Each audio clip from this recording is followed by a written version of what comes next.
গো মাংস খাব পৰা নহব যেটো এটা অভিযোগ আছিল যে কোনোবা গো মাংস দি দিলে তাৰমানে পাব্লিকলি খালে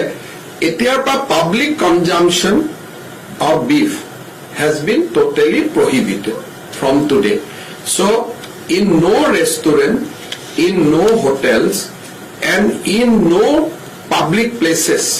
আজি আমাৰ কেবিনেটত এটা সিদ্ধান্ত হল যে অসমৰ কোনো হোটেল আৰু ৰেষ্টুৰেণ্টত গো মাংস পৰিবেশন কৰা নহব আৰু বিভিন্ন ধৰণৰ যে সামাজিক ফাংচন হয় কোনোবাই ধৰ্মীয় সভা পাতিলে কিবা পাতিলে যিবিলাক সামাজিক সভা হয় সেই সামাজিক সভাটো গো মাংস খাব পৰা নহব যেটো এটা অভিযোগ আছিল যে কোনোবাই গো মাংস দি দিলে তাৰমানে পাব্লিকলি খালে এতিয়াৰ পৰা public consumption of beef has been totally prohibited from today. So, in no restaurant, in no hotels, and in no